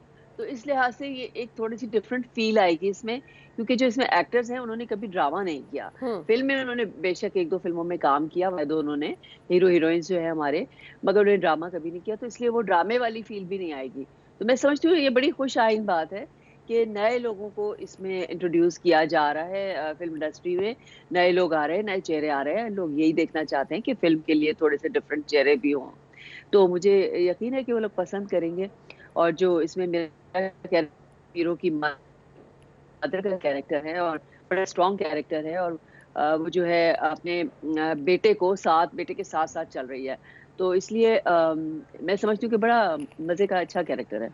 चलें जी, हम गुड लक बोलना चाहेंगे लाहौरियों से। हम ज़रूर कहेंगे कि जाके ये मूवी देखें, क्योंकि ये तमाम हमारे लोग आप ही लोगों के लिए काम कर रहे हैं। इनको आपकी सपोर्ट की ज़रूरत है। ज़रूर जाएं और जी। अपना फीडबैक इस मूवी के बारे में दीजिएगा। लैला ज़ुबैरी साहिबा, कुछ मैं आपके बारे में जानना चाहूँगी। माशाल्लाह से हमने जो भी किरदार आपको निभाते देखा, बहुत ही ज़बरदस्त अंदाज में आपने ये किरदार निभाया। मुख्तलिफ ड्रामे जो कि हमारे सामने हैं, बहुत ही ज़बरदस्त काम आपने किया। तो मुझे कुछ बताइएगा, क्या फ्यूचर प्लान्स हैं? इसी तरह से ड्रामा इंडस्ट्री में आप छाई रहेंगी क्या? इरादा तो यही है, और डिपेंड करता है जो काम करवाने वाले हैं उन पे और जो देखने वाले हैं उन पे, कि वो कब तक मुझे बर्दाश्त करते हैं। जब तक वो बर्दाश्त करेंगे मैं करती रहूँगी काम। हम तो चाहते हैं कि आप इसी तरह से हमेशा हमें नज़र आती रहें। अच्छा, मुझे कुछ बताइएगा, आपने कहा नए चेहरे आ रहे हैं, नया टैलेंट आ रहा है, तो किस तरह से डिफरेंट काम आप देख रही हैं? अगर हम पाकिस्तान के पहले ड्रामाज या मूवीज़ की बात करें, अब क्या डिफरेंस देखती हैं आप? अब असल में ये फ़र्क है कि अच्छे पढ़े-लिखे बच्चे आ रहे हैं। कुछ बच्चे तो पढ़ के भी आ रहे हैं फ़िल्म और ड्रामा वग़ैरह। मैं खुद एक आजकल पढ़ा रही हूँ एक यूनिवर्सिटी में, मीडिया साइंस डिपार्टमेंट में, और मुझे नज़र आ रहा है कि बच्चों में बहुत ज़्यादा एंथुसियाज़्म है और बहुत ज़्यादा शौक़ है और बहुत लर्निंग उनकी अच्छी है। तो उनको पढ़ाई के साथ-साथ प्रैक्टिकल वर्क भी कराया जाता है, क्योंकि मैं समझती हूँ कि ये चीज़ ऐसी है कि जो खाली पढ़ाई से नहीं आती, खाली थियरी से नहीं आती। इसके लिए प्रैक्टिकल वर्क ज़रूरी है। तो जो ये नए लोग आ रहे हैं उनको आहिस्ता-आहिस्ता वो सीखेंगे, और सीख भी रहे हैं, और बहुत अच्छे भी कुछ बहुत टैलेंटेड लोग आए हैं। हमारे यहाँ ना, मैं बताऊँ आपको कि बहुत ज़्यादा टैलेंट है। हमारी जो यूथ है वो बड़ी टैलेंटेड है और हमारे यहाँ बड़ा पोटेंशियल है। तो उनको ज़रूर एनकरेज करना चाहिए। मैं हमेशा नए बच्चों को बहुत एनकरेज करती हूँ, और क्योंकि आगे चल के इन्हें ही सँभालनी है ना हमारी इंडस्ट्री। तो जब तक नए चेहरे नहीं आएँगे, पुराने कब तक चलते रहेंगे, और लोग भी देख-देख के तंग आ जाते हैं वही सेम फेसेस। तो एक फ्रेशनेस का एहसास होता है जब नए चेहरे आते हैं। बिल्कुल, आपने सही कहा। एक पर्सनल सा क्वेश्चन पूछना चाहूँगी। लोग आपकी पर्सनैलिटी के बहुत फ़ैन हैं। आपकी ड्रेसिंग, मुख्तलिफ ड्रामाज़ में जो हम देखते हैं, सभी लोग जो हैं वो उसके तारीफ़ करते नज़र आते हैं। तो कौन डिसाइड करता है ये आपकी ड्रेसिंग, कपड़े, मेकअप लुक? हमेशा आप बड़ी खूबसूरत नज़र आती हैं। मुझे खुद शौक है तैयार होने का, कपड़ों का, और मैं खुद ही अपने कपड़े डिसाइड करती हूँ। मैं अपने ही कपड़े पहनती हूँ ज़्यादातर। फ़िल्म में तो इन्होंने मुझे करके दिए थे अरेंज, मगर मोस्टली कुछ मतलब मैंने अपने भी थे, मगर ये कि मोस्टली जो ड्रामे हैं उसमें मैं अपने ही कपड़े यूज़ करती हूँ। तो क्योंकि मैं ज़्यादा कंफर्टेबल फ़ील करती हूँ, क्योंकि मुझे पता है कि जो मेरी पर्सनैलिटी के साथ जाते हैं, तो मैं उसी हिसाब से, क्योंकि शौक भी है, तो मैं उसी हिसाब से अपने कपड़े खुद डिज़ाइन करवाती हूँ या करती हूँ। तो मुझे अच्छा लगता है अपने कपड़े ही इस्तेमाल करना, और उससे अपनी पर्सनैलिटी भी रिफ्लेक्ट होती है। ज़बरदस्त। तो जो आपके फैन्स हैं, उनको कोई मैसेज देना चाहें, देखने वालों को क्या कहना चाहेंगी आप? जी, मैं बस यही कहना चाहूँगी कि क्योंकि फ़िल्म की प्रमोशन का सिलसिला है, इसलिए फ़िल्म के हिसाब से ही मैं उनसे बात करना चाहूँगी कि आप लोग जो है हमारी फ़िल्मों को फ़ॉरेन फ़िल्म्स के साथ कंपेयर ना करें, क्योंकि देखिए हमें अपनी लिमिटेशंस के अंदर रहकर फ़िल्म बनानी पड़ती है। बिल्कुल। एक तो हमें बजट की लिमिटेशन होती है, हमारे बजट्स इतने ज़्यादा नहीं है कि अभी, क्योंकि अभी हमारी नई-नई दोबारा से रिवाइव हुई है इंडस्ट्री, और अभी सिनेमाज़ भी बहुत कम हैं। हमारे पास बहुत कम जगह है कि जहाँ पे हम अपनी फ़िल्में चला सकते हैं, कम स्क्रीन्स हैं। उसके अलावा जब फ़ॉरेन फ़िल्म आ जाती है, तो लोग फिर फ़ॉरेन फ़िल्म ज़्यादा देखते हैं, हमारी फ़िल्म को कम देखते हैं। तो पाकिस्तानी सिनेमा अगर आप चाहते हैं कि दोबारा से रिवाइव हो जाए, तो उसके लिए बड़ा ज़रूरी है कि हम सब मिलकर इसके लिए एफ़र्ट करें।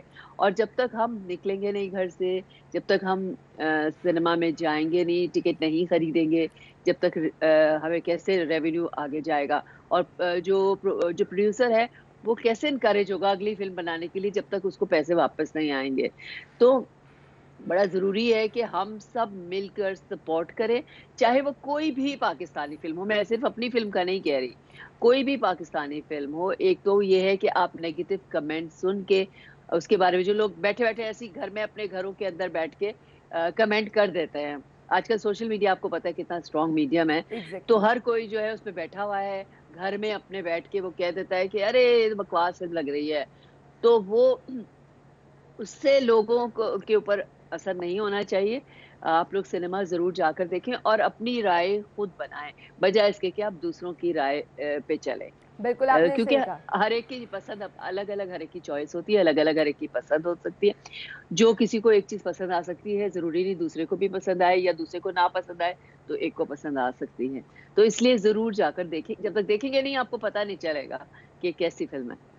बिल्कुल जी, तो हम भी यहाँ पर सभी लोगों से कहेंगे कि ज़रूर 3 जून को ये फिल्म रिलीज़ होने जा रही है। सिनेमा घरों की जीनत बनेगी, थोड़ी सेटिंग, थोड़ा प्यार ज़रूर देखिएगा और प्यार का इजहार ज़रूर अपने इन प्यारे अदाकाराओं से कीजिएगा जिन्होंने इतनी सारी मेहनत की है। गुड लक लैला ज़ुबैरी साहिबा, बहुत-बहुत शुक्रिया आपके कीमती वक्त के लिए। तो नाज़रीन, हमारे साथ लैला ज़ुबैरी साहिबा मौजूद थी जिनके बारे में थोड़ा सा जानने का मौका मिला इस मुख्तसर वक्त में।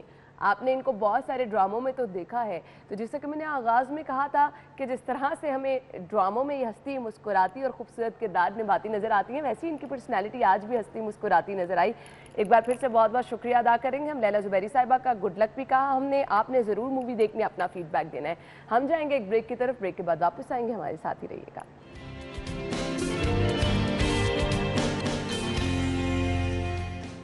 स्टूडियो में आपको एक बार फिर से खुशामदीद कहेंगे। आज है जी 31 मई, पूरी दुनिया में तंबाकू नोशी के हवाले से आगाही और बताया ये जाता है कि कितना नुकसानदेह है तंबाकू नोशी, आपकी सेहत को किस तरह से मुतासर करती है। शऊर बेदार करने के लिए ये आलमी दिन मनाया जाता है। बेसिकली इस दिन को मनाने का मकसद क्या है, इस दिन हम क्या पैगाम पहुंचाना चाहते हैं, ये एक असल पैगाम है। और जिस तरह से हम देख रहे हैं कि तंबाकू नोशी का इस्तेमाल बढ़ता चला जा रहा है, ख़ास तौर पर हमारी नौजवान नस्ल इसकी तरफ राग़िब होती चली जा रही है, तो कितना ज़रूरी है इसके बारे में इंफॉर्मेशन देना, इसके नुकसानात के बारे में बताना, किस तरह से एक सेहतमंद इंसान की ज़िंदगी को तंबाकू नोशी जो है मुकम्मल तौर पर तबाह कर देती है, कौन कौन सी बीमारियां इससे लाहक हो सकती हैं, एक तंदुरुस्त इंसान की ज़िंदगी को किस हद तक एक सिगरेट तबाह कर सकता है, ये हम आपके साथ आज के प्रोग्राम में शेयर करेंगे और आप तक मैक्सिमम इंफॉर्मेशन पहुंचाएंगे। और इससे महफूज रखने के लिए आज का हमारा ये प्रोग्राम है कि वो लोग जो कि तंबाकू नोशी से मुतासर हैं वो कम अज़ कम अपनी सेहत का ख्याल करते हुए इसको तर्क कर दें, फ़ैसला ये कर लें कि उन्होंने अपनी ज़िंदगी का तहफ़्फ़ुज़ किस तरह से यकीनी बनाना है। हमारे साथ आज के मेहमान हमारे मौजूद हैं डॉक्टर इरफान, खुशामदीद कहेंगे। अस्सलाम वालेकुम डॉक्टर। वालेकुम सलाम। क्या हाल चाल है? अल्हम्दुलिल्लाह फाइन। आपसे? अल्हम्दुलिल्लाह, थैंक यू सो मच। सबसे पहले तो मुझे बताइएगा ये जो आज का दिन मनाया जा रहा है, मकसद क्या है इसका? जी 1987 में WHO ने जब ये देखा सिगरेट नोशी और उसके असरात और इससे रिलेटेड जो अमवात हैं वो किसी भी डिज़ीज़ से रिलेटेड अमवात से बढ़ती जा रही हैं, तो लोगों में इसका शऊर बेदार करने के लिए कि ये एक ऐसा साइलेंट किलर है जिसको हमने एक्सेप्ट कर लिया अपनी सोसाइटी में, इसको 31 मई को डेडिकेट कर दिया गया ये दिन, जो कि हम उसके बाद हर साल इसको हम अपने हल्का अहबाब में इसको सेलिब्रेट करते हैं, सो दैट हम लोगों को बता सकें कि सिगरेट नोशी कितनी ख़तरनाक है और इसके कितने मुज़र सेहत असरात हैं जिसको हम खुद अपने लिए इख्तियार करते हैं। डॉक्टर मुझे नहीं पता, एक चीज़ पे वाज़ेह है कि ख़तरनाक है, आपकी सेहत के लिए मुज़र है, आपको अंदर ही अंदर खाती जाती है, फिर भी इसका इस्तेमाल इतना बढ़ना, लोग वजूहात जानते हुए भी इसका इस्तेमाल इस तरह से करें, ख़ास तौर पर हमारे नौजवान, एक स्टाइल स्टेटमेंट बन के रह गई है ये चीज़, क्यों है ऐसा? देखिए बिल्कुल आपने ठीक कहा, जो इसका स्टार्ट है वो एज अ स्टेटस सिंबल ही है, ये हाँ। याद रखें। दो चीज़ें होती हैं, एक वो स्टेटस सिंबल के तौर पे यूज़ करता है, दूसरा यंग एज में ये समझा जाता है कि शायद ये पावर की अलामत है, अगर हम इसको स्मोकिंग करते हैं तो हम थोड़े से हमारी जो एनर्जी है उसको बूस्ट मिलता है। स्टूडेंट ये समझता है कि शायद इसके पढ़ने से हमारी जो रात को हमारी नींद है वो थोड़ी कम हो जाती है, हम ज़्यादा अच्छा पढ़ सकते हैं। तो इसका स्टार्ट इन्हीं से होता है। और ये 1970 के ज़माने की जो आप अगर मूवीज़ देखें उसमें बड़ा इंपॉर्टेंट रोल प्ले किया उन लोगों ने मूवीज़ में, प्लस एड्स में जब वो दिखाया जाता था कि वो सिगरेट पीता है तो उसके बाद वो कोई भी एक्टिविटी कर सकता है। बट अनफॉर्चुनेटली उसके बाद ये एक एडिक्टिव बिहेवियर बन जाता है और उस फिर आपके लिए इसको छोड़ना इंतहाई मुश्किल होता जाता है। हैरानकुन बात यह है कि देखिए इससे पाकिस्तान में एक मोहतात अंदाजे के मुताबिक जो डेथ होती हैं वो 1,65,000 डेथ हैं। अगर आप कोविड का 2 साल में डेथ देख लें तो इससे 50% कम है। किसी और डिजीज़ से अगर डेथ देख लें, इवन दहशत गर्दी से जो हमारे लोग शहीद हुए हैं उनकी भी तादाद इससे कम है, लेकिन हम फिर भी इसको इतना फोकस नहीं कर पाते। उसमें मैं दो मेन लोगों को, जो दो मेन एरियाज उनको समझता हूँ रिस्पॉन्सिबल है। एक हम खुद जी, दूसरा मीडिया भी। हम लोग इसको 31 मई तक महदूद कर बैठे। हमने बाकी डेज काफ़ी ऑफ टाइम इस पे बात की, लेकिन आप खुद भी अगर रिट्रोस्पेक्टिवली सोचें हमने सिर्फ टबैको रिलेटेड प्रोग्राम कितने किए हैं, ठीक है। सो इस पे बार बार बात करने की बात है, फिर जाके शायद कि तेरे दिल में उतर जाए मेरी बात, तो ये हम इस पे कुछ ऐसा प्रोग्राम कर। अच्छा डॉक्टर साहब, मुझे बता दें, एक सेहतमंद इंसान और एक वो शख्स जो कि सिगरेट नोशी का आदी है, डिफरेंस दोनों में क्या है? जी बहुत ज़्यादा। देखिए सिगरेट नोशी का जो शख्स है, अगर आप उसके एजिंग प्रोसेस को देखें तो इन लोगों में बुढ़ापा जल्दी आ जाता है। अच्छा। इनके चेहरे पे रिंकल्स जल्दी पड़ जाते हैं। इनके अगर आप लिप्स देखें तो दूर से आपको पता लग जाता है कि ये स्मोकर्स हैं, इसके ब्लैकिश लिप्स होती हैं। इनका स्टेमिना रिड्यूस हो जाता है, ये लोग नॉर्मल लोगों की तरह भाग नहीं पाते, इनका सांस फूलना शुरू हो जाता है। और इसके अलावा इसका दिल के मसले से इसका बड़ा गहरा ताल्लुक है, कैंसर से बहुत गहरा ताल्लुक है। आप ज़ुबान के कैंसर से लेके टोस तक किसी भी ऑर्गन का नाम लें, ये उस ऑर्गन को अफेक्ट करता है। तो ये आहिस्ता आहिस्ता जो है जो पेशेंट को हैंडीकैप कर जाता है। आप हमारे वार्ड में, पल्मोलॉजी वार्ड में मैं काम करता हूँ, देखें तो आपको एक शख्स मिलेगा जो 50 साल का है, ना उसको शुगर है, ना उसको ब्लड प्रेशर है, उसको सिर्फ कैंसर है और उसकी सिर्फ वजह स्मोकिंग है। अगर वो ना स्मोकिंग करता तो उसको 2 बड़ी बीमारियों से तो बचा हुआ था, वो कैंसर उसने अपने आप में खुद पैदा किया। तो ये बहुत ही चीज़ों को हमारा डिस्टर्ब करता है। और हैरानकुन मैं आपको बात बताऊं, जब आप सिगरेट छोड़ते हैं तो 30 सेकंड के अंदर ही आपको उसके अच्छे असरात आना शुरू हो जाते हैं। 30 सेकंड में आपकी जो सैचुरेशन है वो बेहतर होना शुरू हो जाती है। 2 दिन के अंदर आपकी sense of smell and taste बेहतर हो जाती है। 3 महीने के अंदर आपकी फीलिंग ओवरऑल बेहतर होना शुरू हो जाती है। तो इसको छोड़ने से भी उतनी, यानी जो लोग छोड़ते हैं, जो लोग तर्क करने के बारे में सोचना चाहें, वो रिकवरी प्रोसेस में आ जाते हैं। बिल्कुल ऐसे ही। चलें जी, आपके पास ऑप्शन है, हम यहीं से गुफ्तगू का सिलसिला आगे जोड़ेंगे। अभी एक अपडेट है, आप तक पहुंचा देते हैं। अब जो सिगरेट नोशी के आदी अफराद हैं, कौन कौन से खतरात उनकी ज़िंदगी को लाहक हो सकते हैं? कौन कौन सी बीमारी जो है वो ये सिगरेट नोशी जिसको हम लगता है ऐसे है कि कुछ भी नहीं हो सकता, कौन कौन सी बीमारी को दावत दे सकती है? देखिए सिगरेट में एक मोहतात अंदाजे के मुताबिक 7,000 केमिकल्स हैं, जिनमें से 250 केमिकल ऐसे हैं जो हमारी बॉडी के लिए हार्मफुल हैं। उसमें से 70 केमिकल ऐसे हैं जो कैंसर का डायरेक्ट बाइस बनते हैं। ये पहली चीज़ समझ ली।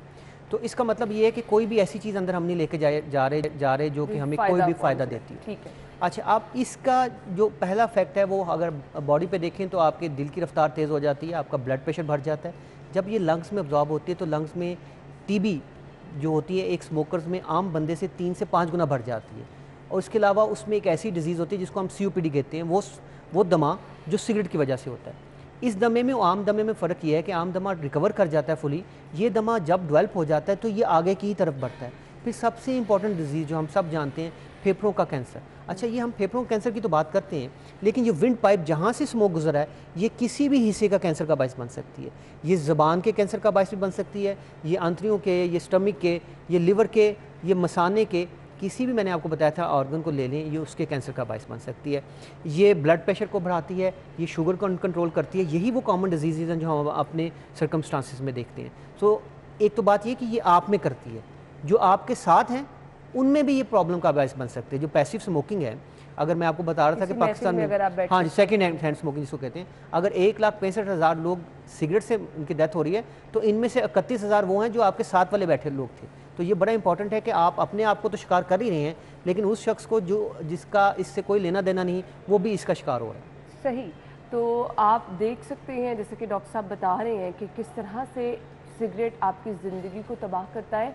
अच्छा, नॉर्मली हमें देखने में सेहतमंद इंसान नज़र आ रहा होता है और ख़ुद उसको नहीं पता होता कि उसके अंदर क्या क्या तब्दीलियाँ जो हैं या क्या क्या बीमारियाँ इससे लग रही हैं। जब कुछ वो कहते हैं ना पानी सर से गुजर जाता है तब पता चलता है। आप जाएं डॉक्टर के पास चेकअप कराने के लिए, आपको पता चलता है आपको ये प्रॉब्लम हो गई है। देखने में इंसान तंदुरुस्त नज़र आ रहा होता है और वो सिगरेट का मुतवातर इस्तेमाल करता रहता है। कुछ सिम्टम्स बताना चाहेंगे ताकि अलर्ट हो जाएं वो लोग? देखिए बिल्कुल आपने ठीक कहा। बेसिकली ये नहीं है कि आज मैंने सिगरेट शुरू की तो कल मुझे प्रॉब्लम हो जाएगी। पहले ये एडिक्टिव बिहेवियर होता है, आप 1-2 सिगरेट पीते हैं, फिर वो 2 से 4, 4 से 10, 10 से 12 और फिर एक लेवल ऐसा आता है कि आपने 4-5 साल में इतने सिगरेट पी लिए होते हैं कि वो उसके मुज़र असरात आना शुरू होते हैं। एक और बात वैसे मैं लाहौरियों के लिए बता दूं कि लाहौर का जो एनवायरमेंटल पोल्यूशन है वो इतना ख़राब है कि वही इक्वल टू सिगरेट स्मोकिंग है। सही कहा आपने। सिगरेट तो पीना दूर की बात है।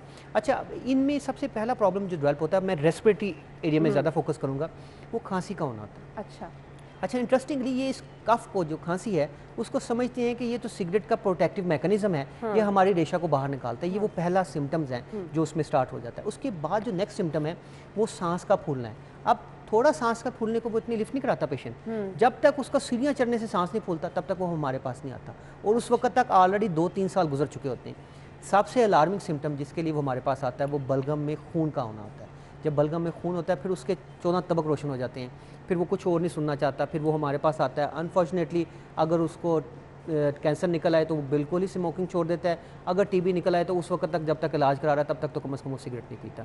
ये तो आपके मैंने वो बताएं जो रेस्पिरेटरी रेट प्रॉब्लम। बाकी ये कि ब्लड प्रेशर बढ़ना शुरू हो जाता है, आपकी नींद डिस्टर्ब हो जाती है, आपकी भूख डिस्टर्ब हो जाती है, स्टमक अपसेट हो जाता है आपका। इसके अलावा आपको मैदे का मसला होता है, अंतरियों का मसला होता है, जो साइड बाय साइड इसके चलता रहता है। अच्छा, अब कुछ लोग कहते हैं इतनी एडिक्शन है छोड़ा नहीं जा सकता, तो कुछ ऐसी अगर आप टिप्स देना चाहें कि वाकई इसको तर्क किया जा सकता है, ये जस्ट एक हैबिट है और कुछ नहीं है? देखिए, स्मोकिंग क्विट करना इस टोटल डिफरेंट साइंस। ये याद रख लें कि हमारे लिए कहना बड़ा आसान होता है कि सिगरेट छोड़ दें, लेकिन ऐसा नहीं है। अगर हमने भी सिगरेट छोड़ने के लिए प्लान करना है तो ये 2-3 डॉक्टर्स की कंबाइंड पैनल है जो डिसीजन करता है और उसको कंप्लीट करता है, जिसमें एक पल्मोनोलॉजिस्ट है, जिसमें एक साइकेट्रिस्ट है, जिसमें एक न्यूट्रिशनिस्ट है, जो डिफरेंट चीज़ों को देखता है। एक सवाल ऐसा होता है जो हमें बता देता है कि ये पेशेंट अभी स्मोकिंग छोड़ देगा या इसमें हमें थोड़ी हेल्प करनी। वो ये है कि आप सुबह उठने के कितनी देर बाद पहला सिगरेट पीते हैं। अगर कोई शख्स 30 मिनट के अंदर सिगरेट पीता है, इसका मतलब ये है कि उसकी बॉडी उस स्मोकिंग पे डिपेंडेंट है, उसको हम अब्रप्टली बंद नहीं करवा सकते, फिर हमें स्मोकिंग स्ट्रेटजी देनी पड़ती है। उसमें सबसे इंपॉर्टेंट तो स्ट्रेटजी है कि पेशेंट की विलनेस होना ज़रूरी है कि मैं सिगरेट छोड़ दूँगा। आपको मैं एक इंटरेस्टिंग बात बताऊं कि अगर हम काउंसलिंग करते हैं एक पेशेंट की 5 से 10 मिनट की काउंसलिंग, तो इस काउंसलिंग के बावजूद 15 से 20% लोगों से ज़्यादा सिगरेट नहीं छोड़ी जाती। ये उन ममालिक की बात हो रही है जिनमें बहुत सी और भी फैक्टर्स हैं जो उनको बेहतर करने के लिए। पहले वो अपनी विलनेस शो करेगा, फिर आप उसको स्ट्रेटजी बताएंगे जी कि आप सिगरेट को आहिस्ता आहिस्ता कम करें और आप इसको रिप्लेस कर सकते हैं with some nicotinic gum, with some other चीज़ें जो कि लेस हार्मफुल होती हैं। और फिर जब वो जिस डे को वो डिसाइड करेगा उस वक्त वो सिगरेट छोड़ देगा। अच्छा, स्मोकर्स के लिए मैं जो रिकमेंड करूँगा कि एक तो फिजिकल एक्टिविटी ज़रूर करें। जो फिजिकल एक्टिविटी है ना, वो आपका स्ट्रेस भी कम करती है और आपकी जो माइंड है उसको डाइवर्ट करती है, ठीक है। और इन लोगों को एक और हैबिट होती है कि वो उनके हाथ में कोई चीज़ होती है तो वो फील करते हैं कि वो रिलैक्स हैं, उसके लिए वो ई सिगरेट का यूज़ कर सकते हैं, लेकिन ये स्ट्रेटजी डॉक्टर डिफाइन करेगा। यहाँ पे एक और गलत काम हो जाता है, जो टीनेजर है वो ई सिगरेट पे पहले आ जाता है। अब टीनेजर जब ई सिगरेट शुरू करता है तो वो उसकी एडिक्शन का बायस बन सकते हैं। So this is not for everybody. ये डॉक्टर ने डिसाइड करना है कि जी आप ये स्ट्रेटजी यूज़ करेंगे। मैं बता दूंगा कि टीनेजर्स को अक्सर मैं देख रहा होता हूँ कि वो सिगरेट पी रहे होते हैं, ई सिगरेट, उनका ख्याल ये है कि ये लेस हार्मफुल है, ये क्विकली हम इसको छोड़ सकते हैं। नॉट एट ऑल, ऐसा नहीं है। आपको ये एडिक्टिव बिहेवियर की तरफ लेके जाएगी, फिर आप इससे नॉर्मल सिगरेट की तरफ जाना शुरू हो जाएंगे। सही। अब मैं चाहूँगी कि हम देखने वालों को आज के दिन के हवाले से ये कम से कम मैसेज दे सकें कि ये आपकी ज़िंदगी के लिए एक बहुत बड़ा ख़तरा है, आपसे जुड़े लोगों की ज़िंदगी के लिए एक बहुत बड़ा ख़तरा है। वो लोग जो कि सिगरेट नोशी के आदी हैं, उनको हर सूरत ये डिसाइड करना है तंदुरुस्ती के लिए अपनी कि इसको तर्क करना है। तो क्या मैसेज होगा आज के दिन के हवाले से आपका? एक दो मैसेज तो मैं देना चाहता हूँ कि गवर्नमेंट से मेरी रिक्वेस्ट है कि जो सिगरेट हैं पैक, इन पे टैक्स को बढ़ाया जाए। टैक्स बढ़ाने से रेवेन्यू की जनरेशन भी बढ़ जाएगी और जो अफोर्डेबिलिटी है वो शायद इसको कंस्ट्रेन कर सके, इस्तेमाल भी कम हो जाएगा। अच्छा, और एक और चीज़ मैं यहाँ पे बता दूँ कि 650 बिलियन रुपीज़ हम इस पे लगा रहे हैं सिगरेट पे। इन 650 बिलियन रुपीज़ से हम काफ़ी अच्छे काम कर सकते हैं। अच्छा, पेशेंट्स के लिए ये है कि और भी बहुत से मसाइल हैं जी हमारे पास अपने आप को जो जिसमें हमने उलझाया हुआ है। सिगरेट पे जो पैसा हम खर्च करते हैं वही पैसा हम अपने लिए या अपने घर वालों के लिए खर्च कर सकते हैं। तो सिगरेट को तर्क करें, फिजिकल एक्टिविटी को अपनाएं, अपनी स्लीप को बेहतर करें और अपना फैमिली के साथ टाइम गुजारें। इंशाल्लाह चीज़ें आपके लिए बेहतर होंगी। जी, तो ये वो ऑल्टरनेट चीज़ें, आपको बस अपना ध्यान इधर इधर उधर लगाना है, एक्टिविटीज़ बढ़ाएं, वॉक एक्सरसाइज की तरफ जाएं, आपकी आदतें खुद ब खुद चेंज होती चली जाएंगी। डॉक्टर साहब थैंक यू सो मच, बहुत बहुत शुक्रिया आपके वक्त के लिए। नाज़रीन हमने लेनी है एक ब्रेक और ब्रेक के बाद आपको एक बार फिर से ज्वाइन करेंगे, हमारे साथ ही रहिए।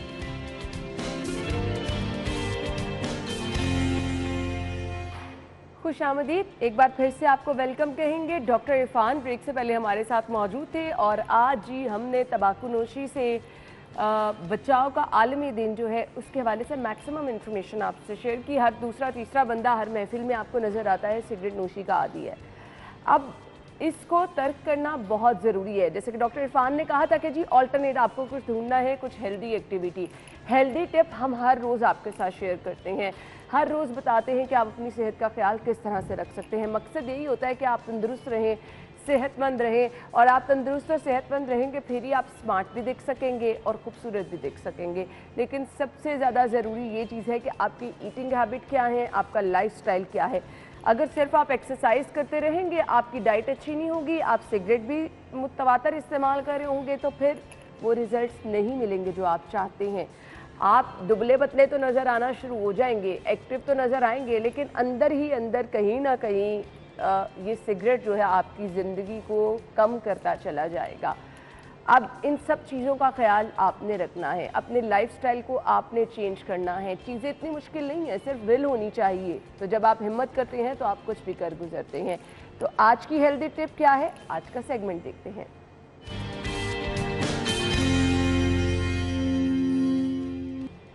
आज की टिप बताने के लिए हमारे साथ हैं जी मुजाहिद, उनकी तरफ चलेंगे। Over to you. मैं मुजाहिद कुरैशी आपकी खिदमत में एक बार फिर हाजिर हूँ और अपना एक नया वर्कआउट प्लान लेकर आपके साथ शेयर करने आया हूँ। आज का जो हमारा वर्कआउट है वो है एब्स वर्कआउट। जिन मेल फीमेल के साइड लव हैंडल बहुत बढ़ गए हैं, टमी बहुत बाहर आ गई है, वेस्ट बढ़ गई है, तो उसको रिड्यूस किस तरह करना है, ख़त्म किस तरह करना है, विदाउट जिम जाए घर पे ही हम ये सब कुछ कर सकते हैं। इसके लिए हमें किसी डंबल की ज़रूरत नहीं है, किसी भी इक्विपमेंट्स की ज़रूरत नहीं है। चंद एक्सरसाइज जो मैं आपके साथ शेयर करूँगा, 3 से 4 एक्सरसाइज हैं जो आपने वीक में 2 से 3 बार मस्ट ट्राई करना है और इंशाल्लाह इसका आपको बहुत अच्छा बेनिफिट मिलेगा। फर्स्ट एक्सरसाइज हम करेंगे प्लैंक्स। जी हाँ, प्लैंक्स हम इसलिए करेंगे कि हमने अपने पूरी बॉडी का, हमारा जो टमी एरिया है, इसको हमने करना है गर्म, वार्म अप करना है। तो हम प्लैंक से स्टार्ट करेंगे। 30 सेकंड का हमारा प्लैंक होगा एक, और 15 सेकंड का हमारा रेस्ट होगा। इसके हमने 3 से 4 सेट बनाने हैं। प्लैंक्स किस तरह करना है मैं आपको वो भी करके दिखाता हूँ। प्लैंक्स में आपकी पोजीशन जो है ये होनी चाहिए, इसमें ना ही आपकी लोअर बैक ऊपर हो ना ही ज़्यादा नीचे हो। यहाँ पे ये आपने खुद को करना है, यहाँ पे स्टेबल, आप यहाँ पे स्टेबल हैं और अब 30 सेकंड तक आपने होल्ड करना है प्लैंक्स का। ये आपने होल्ड किया और इसके बाद आपने 15 सेकंड का रेस्ट लेना है। अब मैं इसी से रिलेटेड आपको सेकंड एक्सरसाइज करके दिखाता हूँ वो किस तरह आपने करना है। पहले हमने किया प्लैंक्स, जो हमने अपने एब्स को, टमी को हमने स्ट्रेच किया। अब हम करने जा रहे हैं वी सिट होल्ड। ये वी सिट होल्ड किस तरह करना है वो भी मैं आपको दिखाता हूँ करके। इसके लिए आपने लेग रखनी है यहाँ पे और यहाँ पे। हमने प्लैंक्स किया, अपने पेट को स्ट्रेच किया। अब हम वी सिट होल्ड कर रहे हैं, अपने एब्स को हम स्क्वीज कर रहे हैं। ये अपने 30 सेकंड तक करना है। आप चाहे तो लेग यहाँ पे भी रख सकते हैं, यहाँ पे भी रख सकते हैं, जहाँ पे आपको कंफर्टेबल फील करें। इसके लिए ज़रूरी नहीं कि आप अपने नेक नीचे रखें या ऊपर रखें, जहाँ पे आप कंफर्टेबल फील करते हैं वहाँ पे करें। इसके भी आपने 3 से 4 सेट करने हैं और 15 सेकंड का आपने ब्रेक लेना है। थर्ड एक्सरसाइज मैं आपके साथ शेयर करूँगा। थर्ड एक्सरसाइज जो हमारी है वो है लव हैंडल्स को टारगेट करेगा, साइड प्लैंक्स हैं। साइड प्लैंक्स करते सभी हैं, बट आप ये देखें, अपने खुद को स्टेबल करना है। यहाँ पे हाथ आप यहाँ पे भी रख सकते हैं, यहाँ पे भी रख सकते हैं। यह है आपका साइड प्लैंक्स जो आपके लव हैंडल्स को बहुत ज़्यादा टारगेट करेगा। इसी तरह आपने दोबारा दूसरी साइड पे चेंज करके लव हैंडल्स करना है। ये 30 सेकंड एक साइड पे होगा, 30 सेकंड आपका दूसरी साइड पे होगा। इस तरह आपका एक सेट काउंट होगा और आप इसमें आप 15 सेकंड से 1 मिनट तक रेस्ट ले सकते हैं। अब मैं आपको अपनी थर्ड एक्सरसाइज शेयर करने जा रहा हूँ। थर्ड एक्सरसाइज वो हमने करना है माउंटेन क्लाइंबर। माउंटेन क्लाइंबर किस तरह करना है वो भी आप देखें। हमने प्लैंक्स वाली पोजीशन में आना है, लेकिन अब हमने माउंटेन क्लाइंब करने जा रहे हैं तो हमारी पोजीशन थोड़ी सी ये हो जाएगी। यहाँ पे जब हमने अपने एक लेग को अंदर को स्क्वीज़ करना है तो आपने ये मेक श्योर करना है कि आपने अपने एब्स को स्क्वीज़ किया है, सांस बाहर लेना है। जब आपकी लेग अंदर आएगी तो आपने सांस छोड़ना है। 2 3 4 बहुत आराम से करें, अपना टाइम लेके करें। जब इस पर आपकी ग्रिप बन जाए तब आप इसको फास्ट भी कर सकते हैं ऐसे। बहुत ही इफेक्टिव एक्सरसाइज है, आपकी टमी एरिया को बहुत टारगेट करती है और बहुत अच्छे आपको इसके रिजल्ट्स मिलेंगे। जी, तो मुजाहिद थैंक यू सो मच। ये थी आज की हेल्दी टिप। आपने ज़रूर प्रैक्टिस करनी है और एक आधे दिन के लिए नहीं, बल्कि आपको इसको मैंने जैसे कहा था कि लाइफस्टाइल जो है वो आपको अपना अपडेट करना होगा, चीज़ें उसके अकॉर्डिंग लेके चलनी होंगी। डाइट भी इसके साथ साथ होनी चाहिए, एक्सरसाइज भी होनी चाहिए और फिर हेल्दी रहने के लिए हेल्दी इन्वायरमेंट भी बहुत ज़्यादा ज़रूरी है। फीडबैक ज़रूर दीजिएगा। एक ब्रेक लेंगे, वापस आते हैं एक ब्रेक के बाद।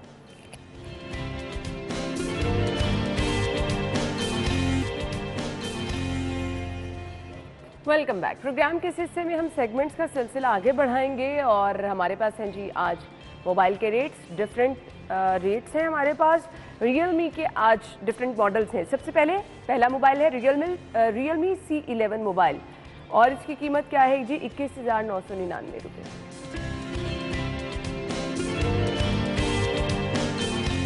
C12 मोबाइल है रियलमी का 16,999।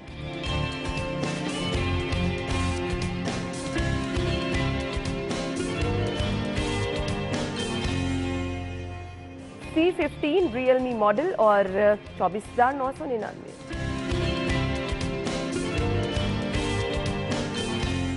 और इसी तरह अगर आपने खरीदना है C21 मोबाइल रियलमी का और ये आपको मिलेगा 21,599 रुपये का।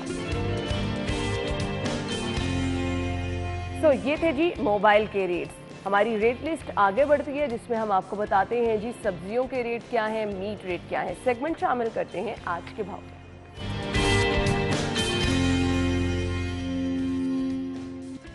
ओपन मार्केट में रेट आज क्या है? कलीन की तरफ चलेंगे जो कि इस वक्त ओपन मार्केट में मौजूद है। Over to you. बिल्कुल, सब्जियों की कीमतों में उतार चढ़ाव का जो सिलसिला है वो जारी है। मंडी में सरकारी निर्खनामे के मुताबिक और जो ओपन मार्केट की कीमतें हैं उनमें जो है वाज़ेह किस्म का तजाद है। आपको बताएं कि सब्जियों की कीमतें हैं उसमें अरवी की कीमत जो है वो 150 रुपये फ़ी किलो, जबकि जो शलजम है उसकी कीमत 80 रुपये फ़ी किलो। इसी तरह से शिमला मिर्च की कीमत में 30 रुपये इजाफे के बाद जो शिमला मिर्च की कीमत है वो 150 रुपये किलो हो चुकी है। इसी तरह से भिंडी की बात की जाए तो भिंडी 80 रुपये फ़ी किलो, जबकि जो करेले हैं वो 100 रुपये। इसी तरह घिया जो है घिया 60 रुपये और आलू की जो कीमत है उसमें 10 रुपये इजाफे के बाद आलू की कीमत इस वक्त 40 रुपये फ़ी किलो हो चुकी है। प्याज की कीमत जो है वो बरकरार है, वो 75 रुपये फ़ी किलो पे है और जो टमाटर हैं टमाटर 60 से 70 रुपये के दरमियान मुख्तलिफ कीमतों पर फ़रोख्त किए जा रहे हैं। और जो लहसन है लहसन की कीमत इस वक्त 200 रुपये, जबकि जो अदरक है उसकी कीमत इस वक्त 300 से 350 के दरमियान फ़रोख्त की जा रही है। बात करें लीमू की तो लीमू की कीमतें भी जो है वो अभी कम होने में नहीं आ रही। लीमू इस वक्त 300, 350 और 380 तक भी फ़रोख्त किया जा रहा है। पालक की बात की जाए तो पालक जो है वो 30 रुपये फ़ी किलो। इसी तरह जो दीगर सब्जियाँ हैं उनकी कीमतों में भी सरकारी निर्खनामे के मुताबिक ओपन मार्केट में तजाद वाज़ह है। शहरियों का मुतालबा है कि जो सब्जियाँ हैं उनकी कीमतें मुस्तहकम की जाएँ ताकि जो शहरी हैं वो 2 वक्त की रोटी सुकून से खा सकें। और जबकि दुकानदारों का मौक़िफ़ है कि हम लोग जो सब्जियां लाते हैं उसी को अपना कुछ मुनाफा रख के आगे बेच दें। ठीक है जी, सब्जियों के रेट आपने सुन लिए और रेट बढ़ते चले जा रहे हैं जिस पर लोग परेशान हैं। सरकारी रेट लिस्ट पर जो लोगों का कहना है सब्जियां दी जाती हैं उस पर क्वालिटी कॉम्प्रोमाइज़ होती है। खैर एक और बड़ा इशू जो फेस करना पड़ता है, जिस इलाके के हिसाब से दुकानें हैं, अगर आप किसी पोश इलाके में चले जाएं वहाँ के रेट अलहदा हैं, किसी दूसरे इलाके में चले जाएं वहाँ के रेट अलहदा हैं। ये चीज़ें लोगों को फेस करनी पड़ रही हैं। इस पर इंतज़ामिया के रेट हमें कहीं नज़र नहीं आ रही है, प्राइस कंट्रोल मजिस्ट्रेट कहीं नज़र नहीं आ रहे हैं, जिस पर लोग नाराज़ हैं कि कम से कम जो रेट लिस्ट होती है उस पर अच्छी सब्जियों की फराहमी यकीनी बनाई जाए। स्टोर्स पे अगर आप चले जाएं वहाँ पे जो सब्जियाँ मौजूद हैं वो आपको बहुत ज़्यादा महंगी मिल रही हैं। तो जो डीसी काउंटर है, डीसी रेट है, वहाँ पर उस पर अमल दरामद अगर हो रहा है तो आपको चीज़ें जो हैं वो सब स्टैंडर्ड मिल रही हैं। तो इस पर लोग रिक्वेस्ट ये कर रहे हैं कि प्लीज़ सस्ती नहीं तो कम से कम जो रेट रखा जाता है उसके अकॉर्डिंग चीज़ें मैनेज करवा दी जाएं। मीट रेट्स की तरफ चलेंगे। बीफ पर केजी अगर आप खरीदेंगे तो 749 रुपीज़ रेट है। बीफ मिन्स 935 रुपये, 950 रुपये किलो में आपको मिलेगा। इसी तरह मटन पर केजी मिलेगा आपको 1793, मटन मिन्स 1898 रुपये किलो में मिलेगा। चिकन के रेट क्या है? जिंदा मुर्गी गवर्नमेंट रेट के मुताबिक 281 रुपये में मिलेगी। इसका बना हुआ गोश्त 407 रुपये में। इसके बाद जी रिटेल प्राइस के मुताबिक अंडे आप खरीद सकते हैं 174 रुपये दर्जन में।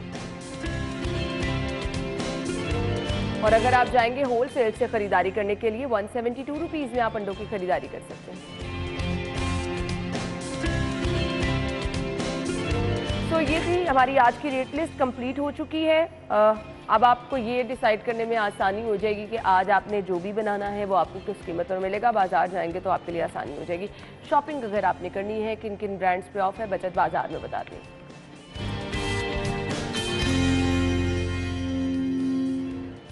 सबसे पहले हमारे पास पहला ब्रांड है आज का लाइमलाइट। अगर आप जाएंगे अप टू 40% ऑफ है।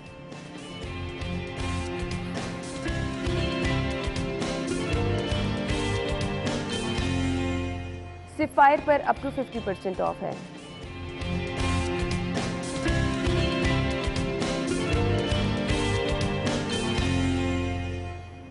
केसरिया up to 20% of.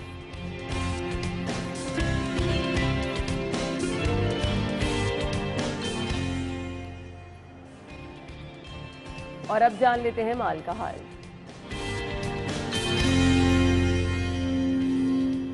Currency rates क्या हैं आपके साथ शेयर करेंगे।